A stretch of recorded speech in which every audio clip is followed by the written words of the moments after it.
Hello everyone, hi, welcome back to my channel. My name is Mary Omotosho, and if this is your first time on this channel, you're welcome. On my channel I talk faith, I talk lifestyle, and I talk relationships. On today's vlog, what will I be saying? Today I'll be talking about adjusting to the marriage life, things I've learned, things I've had to adjust to. Hasn't been easy. Don't worry, fingers crossed. Let's get right into it, but before that, please subscribe to this channel. I'll be right back.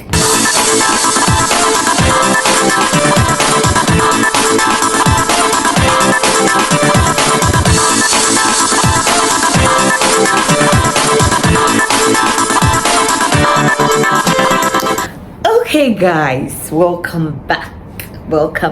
Yes, I hope you're subscribed to this channel already. So on the vlog today, I'll be sharing, I'm kind of shy already, wow, word. So I'll be sharing some personal moments. I got married in August 21st to the most amazing man. Whoop, whoop, give it up. Okay, so it's been 3 months of getting married to this, about 3 months actually of getting married to this amazing man. And well, has it been totally sweet? Did I expect everything I saw? How have I been able to cope? Blah blah blah. I'll share with you guys. So I think I got out of my last relationship. That was 2019, I guess. 2019, yes, 2019. And after I got out of that relationship, I was just like, well, I don't think I want to get married. Yes, I was like that. Well, most people didn't know, but I remember telling my mom, she's like, huh? So because I'm like, what's really the point? I really like my space. If you know me, just like to stay on my own. Yes, I could be extroverted, but I really like my space. So I would think and reason, how would I accommodate another human being? How would it be like sleeping on the same bed, especially if you've chosen to be chaste before marriage? Hey God, how will it be? How will it, you know me? Things like that. And to be very honest, I had my fears. I had a lot of fears, but then I was the both face. So fast forward to getting married. Let me share a little of what our wedding night looked like. Panic attack wanted to finish me, like really. I had serious panic attack because I'm like, okay, so somebody's on my bed. Who's on my bed? Yay! Not just somebody, a man, for that matter. So I had a lot of panic attack, and that's why I was going to marry a friend. He was very, very understanding. I wake up in the night and I will be looking around. Okay, God, should I just carry my bag and run away? What should I do? What should I say? Things like that. But I was able to settle into the role. Yes, that's the conjugation.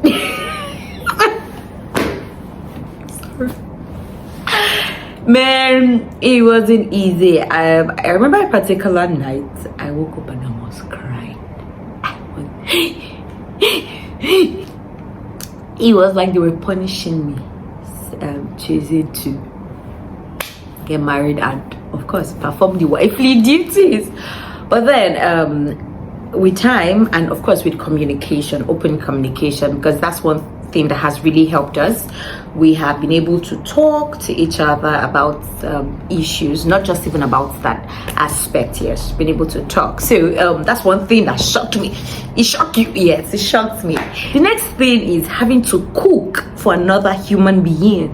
So before I got married, I used to stay alone a lot. So yes, I like cooking, but most times when I cook, because I don't really eat, it just gets to spoil, I give it out. But now having to wake up in the morning, not because my husband is on my neck, that's madam, you must cook for me, but I really love this person, so why not make him happy? My husband likes to eat, which is a good thing. At least my food won't waste. So waking up in the morning to cook for him, thinking, oh, what do we cook? And I don't know why men are like this. I ask my husband, okay baby, what do you want to eat? Anything. Let's get to what are the options? I'm like, guy, if there are options, let me asking you, what do you want to eat? So having to cook, having to think about the menu, having to make sure that, oh, we eat to an extent, balanced diet, things like that. I mean, I didn't know it was going to be like this. Thankfully, my sister-in-law sent me a page that shares different menus, so hopefully I don't get to run out of menus very soon. Now, the next thing, the fact that you go out and people are like, oh, how's your family? And I'm like, sorry? How's who? I only have a husband. They're like, hey, it's your family. And I'm like, okay, guys, it's just, let's be calm. It's just me and my G that are in the house now. Which one is, how's your family? So getting used to being married, of course, you have to now comport yourself in some sort of way. Oh, me. The Mary, you know, is still the Mary, but then, you know, with this role comes responsibilities. You need to get into it. Yes, you need to get into it. You can't just continue to act like somebody who is without Olua, somebody who's without a Lord, right? So it has also been quite challenging adjusting to that role. Not because my husband is like, oh, don't do this, oh, don't do that, but because, of course, I respect him as a man and as my husband, and then I have to align. Next marriage shocker is having to make the house as I want it.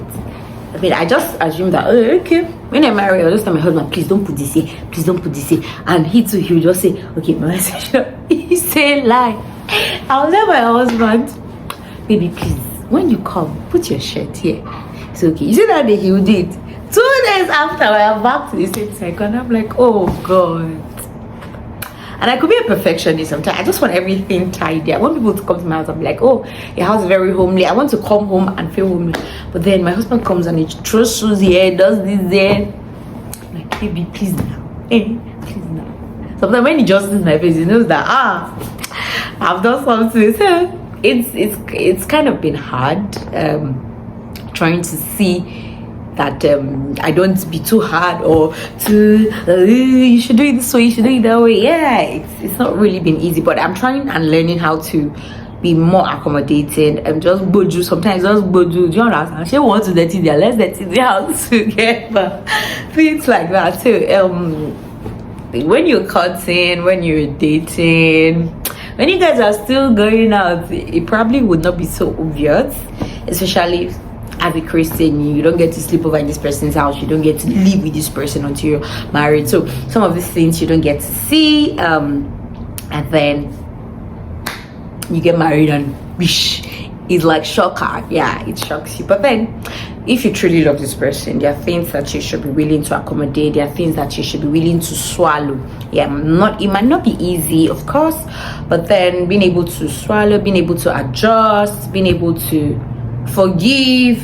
Guys, forgive. Marriage is a whole ministry of forgiveness, because and I'm not saying it because I'm perfect. I mean, my guy has forgiven me a lot of times, and I've also forgiven him. So it's marriage is being able to see the fault in others and still love them regardless. Yes, love them regardless. So I've shared 4 shockers, right? The last shocker I'll be sharing is now you know that when you before you get married, they will tell you, you're not just marrying your husband though, you're marrying his family. Well, it is true. When you marry like this, you're married, and same thing, you're not just marrying your wife, you're marrying her family. I mean, probably I used to buy 1,000 naira recharge card.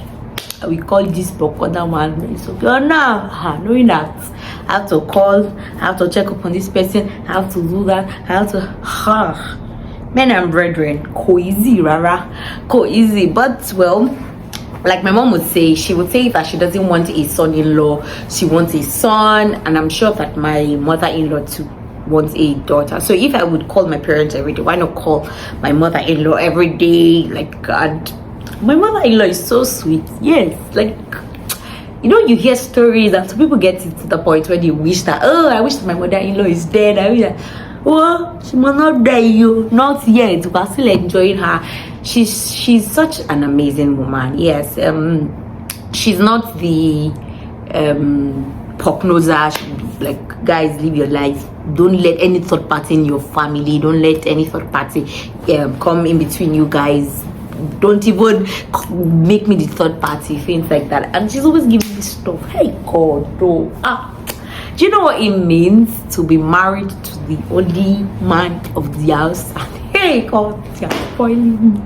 So, well, as much as it's a shocker, I'm enjoying it because you're pampering me. Can you guys see my cheeks coming out? Okay, no more shares. You have to open up. You have to open up to the family. You have to call this person, call the person, check up on this one, our wife, our this. When they're programs, you have to show up. Me that I can decide I'm not going for one family members, whatever. This one, hey, and the wife, you will not go where. You have to go. So 3 months down the line, it's been amazing. It's been a process of learning, unlearning, relearning, and I must say that the best thing is to marry your friend, or friend the one that you marry. Yes, because that's what will keep you guys going. I mean, there are days we come back, we're so exhausted. There are days I'm sick and my husband is just like a G. He's just like a friend. He's not doing the typical husband expectation, or you feel like, oh, madam, won't you go and cook for me, things like that. So well, I don't want to bore you guys too much with the whole shockers. If you're married, please prepare your mind, read a lot of books, make sure that this person you want to marry, especially looking to marry, is somebody that you can vibe with. I should chip this in that one of the things I love most about my husband is that he's not trying to make me change. He's not trying to change me. I think that's the better word. He's not trying to change me, because a lot of times, and I'm also not trying to change him, right? A lot of times people, you want to make this person into who you are. My husband is a quiet person. He's calmer than I am, and I totally love that because it complements me. So don't look for somebody that you're going to change. I mean, you're not God. You don't look for somebody you're going to recreate. Things that you can overlook, things that you can manage, right? I'm not talking about domestic violence or things like that, or when the person is giving you a lot of basbos, you know. I'm just trying to say that no human is perfect, right? No human is perfect. So make sure that you're with somebody that you love, somebody that you can grow in love with. Yes, it's very, very important. So look at yourself in 5 years, look at yourself in 10 years. Am I still going to be G with this person? Can we still talk? Can we still make noise? Sometimes myself and my husband are talking to like 1 a.m., 2 a.m. He still wants to sleep. So that's the kind of relationship that I really want. You know, where you can be vulnerable with this person. If you know me, I can be the very hard person, like hard girl, because I just want to keep my emotions in check. But that person that understands you and can strip you naked in terms of your emotions, and understand you, not be judgmental, love you for who you are. Yes, I might not be 27 years married, 30 years married, to for some people to say, oh, you are worthy enough to give us marriage advice. But well, I'm just sharing marriage shockers and some things that I feel will be helpful if you're looking to get married, or if you're already married. Okay, I don't want to talk too much. I really don't want to talk too much. All right, guys, thank you for coming to my channel today. If you're married, I would like to know a marriage shocker. Share with me marriage shockers. I've shared 5 marriage shockers. Consummation, not power, because that one, it shocked me, go. And then other shockers that I've shared. So anyway, guys, while you're watching this video, please remember to subscribe. Click the subscribe button. Click. Thank you. Have a great day. Bye.